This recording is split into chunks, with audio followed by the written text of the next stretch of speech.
Hi everyone, welcome back to my YouTube channel. ನಾನು ನಿಮ್ಮ ಬಸು ಪ್ರಭು. So ನಾನಿವತ್ತು ನಿಮ್ಮ ಜೊತೆ ಒಂದು ಹೊಸ ವಿಡಿಯೋನ ಶೇರ್ ಮಾಡ್ಕೊತೀನಿ. ಸೊ ಇವತ್ತಿನ ವಿಡಿಯೋ ಏನಪ್ಪ ಅಂತಂದರೆ, ಇವತ್ತಿನ ವಿಡಿಯೋದಲ್ಲಿ ನಾನು ನುಗ್ಗೆ ಸೊಪ್ಪಿನ ಪೌಡರ್ನ ಮಾಡಿ ಇಟ್ಕೊಂಡಿದ್ದೀನಿ. ಸೊ ಅದನ್ನು ಯಾವ ರೀತಿ ಮಾಡೋದು ಅನ್ನೋದನ್ನು ಕೂಡ ನಾನು ಈ ವಿಡಿಯೋದಲ್ಲಿ ಶೇರ್ ಮಾಡ್ಕೊತೀನಿ. ಹಾಗೆಯೇ ನನ್ನ ಮಧ್ಯಾಹ್ನದ ಊಟ ಯಾವ ರೀತಿ ಸ್ಪೆಷಲಾಗಿ ಮಾಡ್ಕೊಂಡಿದ್ದೀನಿ ಅನ್ನೋದನ್ನು ಕೂಡ ನಿಮ್ಮ ಜೊತೆ ಹಂಗೆ ಶೇರ್ ಮಾಡ್ಕೊತೀನಿ ಬನ್ನಿ. ಸೊ ಇವತ್ತಿನ ಈ ವಿಡಿಯೋ ಇಷ್ಟ ಆಗಿದ್ರೆ ಪ್ಲೀಸ್ ಒಂದು ಪುಟ್ಟ ಲೈಕ್ ಮಾಡಿ, ಶೇರ್ ಮಾಡಿ, ಕಮೆಂಟ್ ಮಾಡಿ. ಹಾಗೆ ಯಾರೆಲ್ಲ ನನ್ನ ಚಾನಲ್ನ ಹೊಸ್ದಾಗಿ ನೋಡ್ತಿದ್ದೀರಾ ಸೊ ಪ್ಲೀಸ್ ಸಬ್ಸ್ಕ್ರೈಬ್ ಮಾಡಿಕೊಂಡು ವಿಡಿಯೋನ ನೋಡಿ ಅಂತ ಹೇಳ್ತಾ ಬನ್ನಿ ಇವತ್ತಿನ ವಿಡಿಯೋನ ಸ್ಟಾರ್ಟ್ ಮಾಡೋಣ. ಫ್ರೆಶ್ ಆಗಿರುವಂತಹ ನುಗ್ಗೆ ಸೊಪ್ಪು ಮನೆಯಲ್ಲಿ ತಗೊಂಡು ಬಂದಿದ್ರು ಆಯಿತಾ. ಸೊ ಮನೆಯಲ್ಲೂ ಕೂಡ ಇದೆ, ಮನೆಯಲ್ಲೂ ಕೂಡ ಬಿಡುತ್ತೆ ನಮ್ಮ ಮನೆಯಲ್ಲಿ ನುಗ್ಗೆ ಸೊಪ್ಪು. ಸೊ ಇಷ್ಟೊಂದು ನುಗ್ಗೆ ಸೊಪ್ಪನ್ನ ಏನು ಮಾಡೋದು ಅಂತ ಸ್ವಲ್ಪ ಹಂಗೆ ಯೋಚನೆ ಮಾಡ್ತಾ ಇದೆ. So welcome back to my YouTube channel guys. So ಬನ್ನಿ ಇವತ್ತಿನ ವಿಡಿಯೋನ ಸ್ಟಾರ್ಟ್ ಮಾಡೋಣ. ಸೊ ನುಗ್ಗೆ ಸೊಪ್ಪು ತುಂಬ ಚೆನ್ನಾಗಿ ಫ್ರೆಶ್ ಆಗಿರೋದ್ರಿಂದ ಅದರಲ್ಲಿ ನಾನು ಪೌಡರ್ನ ಮಾಡಿ ಇಟ್ಕೊಳ್ಳೋಣ ಅಂತ ಅನ್ನಿಸ್ತು. ಸೊ ಇವಾಗ ನುಗ್ಗೆ ಸೊಪ್ಪನ್ನ ಬೆನಿಫಿಟ್ಟು ಎಲ್ಲರಿಗೂ ತುಂಬ ಚೆನ್ನಾಗಿ ಗೊತ್ತಿರುತ್ತೆ ಅಂತ ಅನ್ಕೊತೀನಿ. ಸೊ ಸಿಕ್ಕಾಪಟ್ಟೆ ಇವಾಗಿನ ಟ್ರೆಂಡಿಂಗಲ್ಲಿದೆ ನುಗ್ಗೆ ಸೊಪ್ಪು ರೆಸಿಪಿಗಳಾಗಿರ್ಬೋದು ಅಥವಾ ನುಗ್ಗೆ ಸೊಪ್ಪಿಂದ ಏನೇನು ಬೆನಿಫಿಟ್ಸ್ ಇದೆ ಅಂತ ತಿಳ್ಕೊಳ್ಳೋದು. ಸೊ ಮೊದಲಿಂದನೂ ಇತ್ತು, ಬಟ್ ಇವಾಗ ಸ್ವಲ್ಪ ಟ್ರೆಂಡಿಂಗಲ್ಲಿದೆ ಅಂತಲೇ ಹೇಳ್ಬೋದು. ತಂದಿರೋ ನುಗ್ಗೆ ಸೊಪ್ಪನ್ನೆಲ್ಲ ನಿಧಾನಕ್ಕೆ ಎಳೆಯೆಲ್ಲ ಬಿಡಿಸ್ಕೊಂಡು ನಾನು ಅದನ್ನು ಚೆನ್ನಾಗಿ ಒಂದು 3-4 ಡೇಸು ಚೆನ್ನಾಗಿ ಬಿಸಿಲಲ್ಲಿ ಒಣಗಿಸಿದೆ. ಸೊ ಬಿಸಿಲಲ್ಲೆಲ್ಲ ಚೆನ್ನಾಗಿ ಸ್ವಲ್ಪ ಡ್ರೈ ಆಗಿತ್ತು, ನೋಡ್ತಾ ಇರ್ಬೋದು ನೀವು. ಇಷ್ಟೊಂದು ಡ್ರೈ ಆಗಿತ್ತು, ಬಟ್ ಕಂಪ್ಲೀಟಾಗಿ ಡ್ರೈ ಆಗಿರಲಿಲ್ಲ. ಅದಾದಮೇಲೆ ನಾನು ಅದನ್ನು ಸ್ವಲ್ಪ ಎಣ್ಣೆನ ಹಾಕ್ಬಿಟ್ಟು ಸ್ವಲ್ಪ ಬಿಸಿನ ಮಾಡ್ಕೊಂಡಿದ್ದೀನಿ. ಬಿಸಿನ ಮಾಡ್ಕೊಂಡಾಗ ಅದು ಸ್ವಲ್ಪ ಕ್ರಿಸ್ಪಿ ಥರ ಆಗಿರುತ್ತೆ ಅಲ್ವಾ. ಸೊ ಆವಾಗ ಪೌಡರ್ ಎಲ್ಲ ಚೆನ್ನಾಗಿ ಆಗುತ್ತೆ ಅಂತ ಅಂದ್ಬಿಟ್ಟು ಸೊ ಇವಾಗ ಚೆನ್ನಾಗಿ ಅದನ್ನು ಫ್ರೈ ಮಾಡ್ಕೊಂಡಿದ್ದಾದಮೇಲೆ ಒಂದು ಮಿಕ್ಸಿ ಜಾರ್ಗೆ ನಾನು ಹಾಕ್ಕೊಂಡು ಅದನ್ನು ಪೌಡರ್ನ ಮಾಡ್ಕೊತೀನಿ. ಸೊ ಪೌಡರ್ನ ಮಾಡಿಕೊಂಡು ಅದನ್ನು ಸ್ಟೋರೇಜ್ ಮಾಡಿ ಇಟ್ಕೋಬೋದು. ಕೇರ್ಗಂತೂ ಸಿಕ್ಕಾಬಿಟ್ಟೆ ಯೂಸ್ ಆಗುತ್ತೆ ಅಂತಲೇ ಹೇಳ್ತೀನಿ. ಸೊ ಇದರಲ್ಲಿ ಚಟ್ನಿ ಪುಡಿನೂ ಕೂಡ ಮಾಡ್ಕೊಳ್ಬೋದು. ಸೊ ನಾನು ನೆಕ್ಸ್ಟ್ ಯಾವುದಾದ್ರೂ ಅಪ್ಕಮಿಂಗ್ ವೀಡಿಯೋಸಲ್ಲಿ ನಾನು ಚಟ್ನಿ ಪುಡಿನ ಯಾವ ರೀತಿ ಮಾಡ್ಕೊಳ್ಳೋದು ಅಂತಲೂ ಕೂಡ ಶೇರ್ ಮಾಡ್ಕೊತೀನಿ. ಓಕೆನಾ.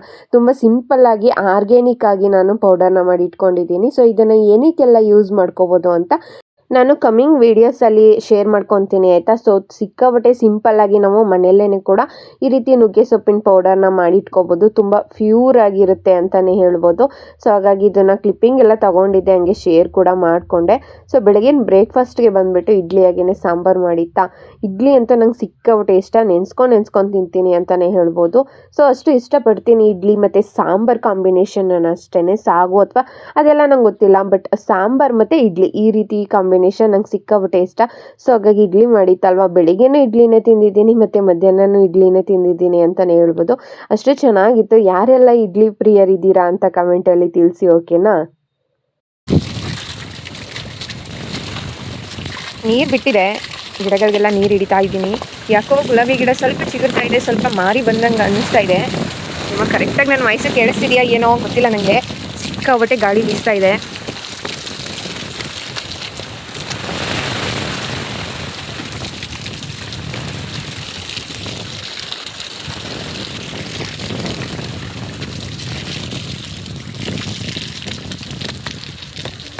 ಈ ಬ್ಯಾಕ್ಗ್ರೌಂಡ್ ಮ್ಯೂಸಿಕ್ಗಳಿಗಿಂತ ಈ ನ್ಯಾಚುರಲ್ ಆಗಿರೋ ಮ್ಯೂಸಿಕ್ಕೇ ಚೆನ್ನಾಗಿರುತ್ತೆ ಅಂತ ಅನಿಸುತ್ತೆ.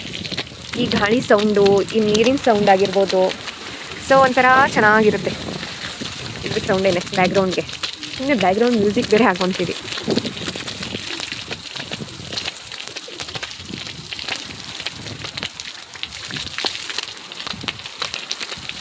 ಕರ್ಬೇವಿನ ಗಿಡ ಅಂತೂ ತುಂಬ ಚೆನ್ನಾಗಿ ಬಂದಿದೆ. ಇದ್ರದ್ದು ಪೌಡ್ರು ಬೇರೆ ಮಾಡ್ಕೊಬೇಕು ಅಂತ ಅಂದ್ಕೊತಿದ್ದೀನಿ. ಇವಾಗ ಅಷ್ಟೊಂದೇನು ಬಿಸಿಲಿಲ್ಲ ಅನ್ನೋದ್ರಿಂದ ಏನು ಕಟ್ ಮಾಡ್ಕೊಳ್ಳೋದಕ್ಕೆ ಆಗೇ ಇಲ್ಲ. ಕಟ್ ಮಾಡ್ಕೊಬೇಕು ಸ್ವಲ್ಪ ಎಲ್ಲ. ಕಟ್ ಮಾಡ್ಕೊಂಡು ಚೆನ್ನಾಗಿ ಬಿಸಿಲಲ್ಲಿ ಒಣಗಿಸಿ ಇದ್ರದ್ದು ಪೌಡರ್ ಎಲ್ಲ ಮಾಡಿ ಇಟ್ಕೊಬೇಕು. ನುಗ್ಗೆ ಸೊಪ್ಪೆಲ್ಲ ಒಣಗಿಸಿ ಇಟ್ಕೊಂಡಿದ್ದೀನಿ, ಬಟ್ ಇನ್ನೂ ಪೌಡ್ರ್ ಮಾಡ್ಕೋಬೇಕು. ನಾನು 7 ಸುತ್ತಿನ ಮಲ್ಲಿಗೆ ಹೂವು ತೋರಿಸ್ತೀನಲ್ಲ, ಸೊ ಅದ್ರ ಗಿಡ ಇದು.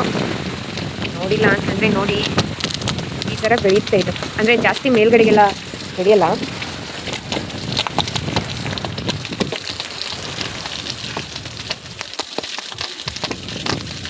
ಸ್ವಲ್ಪ ಇಲ್ಲೇ ಅಲೋವೇರಾನು ತುಂಬ ಚೆನ್ನಾಗಿ ಬಂದಿದೆ. ಮುಖಕ್ಕೆ ಹಚ್ಕೊಳ್ಬೇಕು ಅಂತ ಅನ್ಕೊತೀನಿ, ಬಟ್ ಹಚ್ಕೊಳ್ಳೋದಕ್ಕೆ ಆಗ್ತಾ ಇಲ್ಲ. ಮುಖದಲ್ಲೆಲ್ಲ ಸಿಕ್ಕಾಬಟ್ಟೆ ಪಿಂಪಲ್ಸ್ ಆಗಿಬಿಟ್ಟಿದೆ. ಕೇರೇ ಮಾಡೋಕ್ಕಾಗ್ತಾ ಇಲ್ಲ, ಹಂಗೇನೆ ಬಿಟ್ಬಿಟ್ಟಿದ್ದೀನಿ.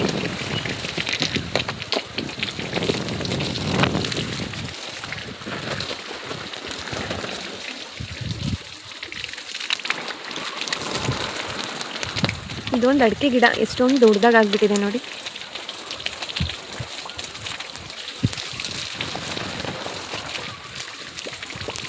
ಸಾಂಬಾರಿನಂತೂ ಪ್ರಾಬ್ಲಮೇ ಇಲ್ಲ ಅಂತ ಹೇಳ್ಬೋದು. ಯಾಕಂದರೆ ಇಲ್ಲಿ ಕಾಣಿಸ್ತಿದೆಯಲ್ಲ, ಸೊ ಇಷ್ಟನ್ನು ದಂಟಿನ ಸೊಪ್ಪೇನೆ ಸಿಕ್ಕಾಬಟ್ಟೆ ಬಿಡುತ್ತೆ ಇದು. ಆಲ್ರೆಡಿ ಇದೊಂದು 3-4 ಸತಿ ಕಿತ್ಕೊಂಡಿದೆ ಅಮ್ಮ ಅಡುಗೆಗೆ ಅಂತ ಅಂದ್ಬಿಟ್ಟು, ಸಾಂಬಾರಿಗೆ ಅದಕ್ಕೆ ಎಲ್ಲ. ಮತ್ತು ಚಿಗುರು ಚೆನ್ನಾಗಿ ಬಂದಿದೆ, ಅದಾಗಿದೆ ಅದೇ ಬೀಜ ಎಲ್ಲ ಉಟ್ಕೊಂಡು ಬಂದಿರೋದು. ಎಷ್ಟೊಂದು ದಂಟಿನ ಸೊಪ್ಪಿದೆ ನೋಡ್ತಾ ಇರ್ಬೋದು ನೀವು. ಆ್ಯಕ್ಚುಲಿ ಇಲ್ಲೆಲ್ಲನೂ ಕೂಡ ಚೆನ್ನಾಗಿ ಸೊಪ್ಪೆಲ್ಲ ಹಾಕೊಬೋದು. ನಾನು ಲಾಸ್ಟ್ ಟೈಮ್ ಬಂದಿರಬೇಕಾದ್ರೆ ಮೂಲಂಗಿ ಅದೆಲ್ಲ ಹಾಕೊಂಡಿರೋದು ವೀಡಿಯೋನ ಶೇರ್ ಮಾಡ್ಕೊಂಡಿದ್ದೆ. ಬಟ್ ಇವಾಗ ಏನೂ ಮಾಡೋದಕ್ಕಾಗಲ್ಲ. ಜಸ್ಟ್ ಏನು ಅಂತಂದರೆ ಹಾಕೋಬೋದು, ಸ್ವಲ್ಪ ಮೇಂಟೈನ್ ಮಾಡಬೇಕು ಅಷ್ಟೇ. ಮೇಂಟೈನ್ ಮಾಡ್ತೀವಿ ಅದ್ರ ಜೊತೆನೇ ಅಂತಂದರೆ ಹಾಕೊಂಡು ಮೇಂಟೈನ್ ಎಲ್ಲ ಮಾಡ್ಕೋಬೋದು. ಸ್ವಲ್ಪ ನೀರೆಲ್ಲನೂ ಕೂಡ ಚೆನ್ನಾಗಿ ಬರುತ್ತೆ. ಇಲ್ಲಿ ನೀರೆಲ್ಲ ಬಿಡ್ತಾರೆ ಅಲ್ವಾ, ಅವಾಗ ಸ್ವಲ್ಪ ಗಿಡಗಳಿಗೆಲ್ಲ ನೀರೆಲ್ಲ ಹಿಡ್ಕೊಳ್ಬೋದು. ಇದೆಲ್ಲ ಸ್ವಲ್ಪ ಮಾರಿ ಬಂದುಬಿಟ್ಟಿತ್ತು ಅಂತ ದಾಸವಾಳ ಗಿಡ ಎಲ್ಲ ಕರ್ದಾಕ್ಬಿಟ್ಟಿದ್ದಾರೆ. ಕರ್ಬೇವಿನ ಗಿಡ, ದಾಸವಾಳ ಗಿಡಗಳು ಎಲ್ಲ ಚೆನ್ನಾಗಿದೆ.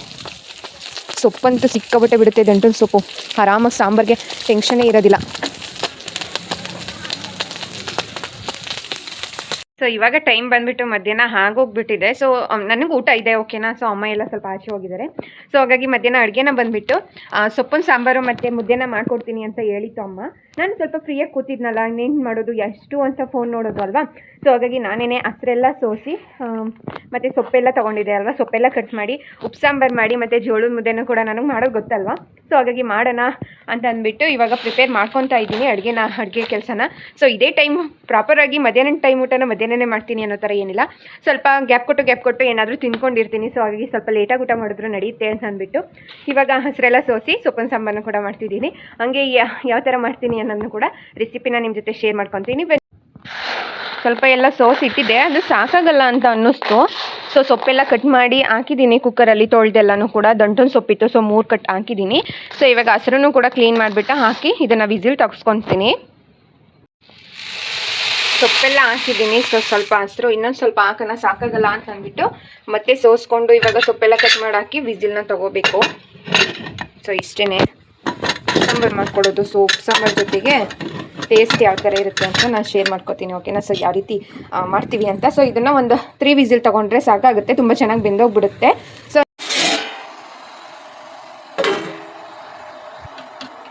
ಸೊಪ್ಪೆಲ್ಲ ಕೂಗಿಸಿ ಉಪ್ಪೆಲ್ಲ ಹಾಕಿಟ್ಟಿದ್ದೀನಿ. ಜಸ್ಟ್ ಇದಕ್ಕೆ ಒಂದು ಒಗ್ಗರಣೆ ಕೊಟ್ಕೊಂಡ್ರೆ ರೆಡಿ ಅಂತಲೇ ಹೇಳ್ಬೋದು. ಜಸ್ಟ್ ಒಂದು ಸಿಂಪಲ್ ಒಗ್ಗರಣೆ ಕೊಟ್ಕೊಂಡ್ರೆ ಆಗುತ್ತೆ. ಏನು ಅಂದರೆ ಖಾರದ ಪುಡಿ ಆಗಿರ್ಬೋದು, ಸಾಂಬಾರು ಪುಡಿ ಆಗಿರ್ಬೋದು, ಆ ಥರ ಏನಾಗಲ್ಲ. ಉಪ್ಪು ಸಾಂಬಾರು ಅಂತಂದರೆ ಜಸ್ಟ್ ಹಿಂಗೂ ಕೂಡ ಊಟ ಮಾಡ್ಬೋದು, ಅಥವಾ ಬೇಕು ಅಂದರೆ ನಾನು ಸಿಂಪಲ್ಲಾಗಿ ಒಂದು ಒಗ್ಗರಣೆನ ಕೊಟ್ಕೊಳ್ಳೋದು ಅಷ್ಟೇ. ಸೊ ಇವಾಗ ಉಪ್ಪು ಸಾಂಬಾರು ರೆಡಿಯಾಗಿದೆ. ಇವಾಗ ಮುದ್ದೆನ ಮಾಡೋದಕ್ಕೆ ಅಂತ ಅಂದ್ಬಿಟ್ಟು ಅದೇ ಕುಕ್ಕರಲ್ಲಿ ನಾನು ನೀರಿಟ್ಟಿದ್ದೀನಿ. ಸೊ ಇಲ್ಲಿ ಜೋಳ ನುಚ್ಚು ತೊಗೊಂಡಿದ್ದೀನಿ, ಆಯಿತಾ. ಸೊ ನೀರು ತುಂಬ ಚೆನ್ನಾಗಿ ಕಾದಿದೆ. ನಾನು ಲಾಸ್ಟ್ ವ್ಲಾಗ್ಸಲ್ಲೆಲ್ಲ ತೋರಿಸಿದೆ ಯಾವ ರೀತಿ ಮಾಡೋದು ಜೋಳದ ಮುದ್ದೆನ ಅಂತ. ಸೊ ಹಾಗಾಗಿ ಈ ವಿಡಿಯೋದಲ್ಲಿ ಏನು ತೋರಿಸೋದಕ್ಕೆ ಹೋಗಲ್ಲ. ಸೊ ಉಪ್ಪು ಸಾಂಬಾರು ಜೊತೆ ಈ ಜೋಳದ ಮುದ್ದೆ ಸೂಪರ್ ಕಾಂಬಿನೇಷನ್ ಅಂತಲೇ ಹೇಳ್ಬೋದು. ಸೊ ಹಾಗಾಗಿ ಇದನ್ನು ಮಾಡ್ತಾ ಇದ್ದೀನಿ ಇವಾಗ. ಜಸ್ಟ್ ಇದನ್ನು ತೆಗೆದಲ್ಲಿಗೆ ಹಾಕಿ 1-2 ವಿಸಿಲ್ ತೆಗೆಸ್ಕೊಂಡ್ರೆ ಮುಗೀತು ಅಂತಲೇ ಹೇಳ್ಬೋದು. ಬಿಸಿ ಬಿಸಿ ಜೋಳದ ಮುದ್ದೆ ಹಾಗೆ ಉಪ್ಪು ಸಾಂಬಾರು ರೆಡಿ ಆಯಿತು. ಘಮ ಘಮ ಅಂತ ಇದೆ. ಸೊ ಸಿಕ್ಕಾಬಟ್ಟೆ ಬಿಸಿಯಾಗಿದೆ. ಇದಕ್ಕೆ ಒಂದು ನಿಂಬೆಹಣ್ಣು ಮತ್ತು ಖಾರ ಹಾಕ್ಕೊಂಡು ತಿಂತಿದ್ರೆ ಸೂಪರಾಗಿರುತ್ತೆ. ಸೊ ಇದು ಇನ್ನೊಂದು ಸ್ವಲ್ಪ ಗಟ್ಟಿ ಆಗುತ್ತೆ, ಏನು ಪ್ರಾಬ್ಲಮ್ ಇಲ್ಲ. ಇಷ್ಟೆಲ್ಲ ಆಗಿರೋದು ನಾನು ತಟ್ಟೆಗೆ ಹಾಕೊಳ್ಳೋ ಅಷ್ಟರಲ್ಲಿ ಸ್ವಲ್ಪ ಚೆನ್ನಾಗಿ ಗಟ್ಟಿಯಾಗಿರುತ್ತೆ. ಸ್ವಲ್ಪ ಚೆನ್ನಾಗಿ ತಿರುಗಿಕೊಂಡು ಮುದ್ದೆ ತೊಗೊಂಡ್ರೆ ಆಯಿತು ಅಂತಲೇ ಹೇಳ್ಬೋದು. ಇವತ್ತಿನ ಒಂದು ಬ್ಯೂಟಿಫುಲ್ ಊಟ.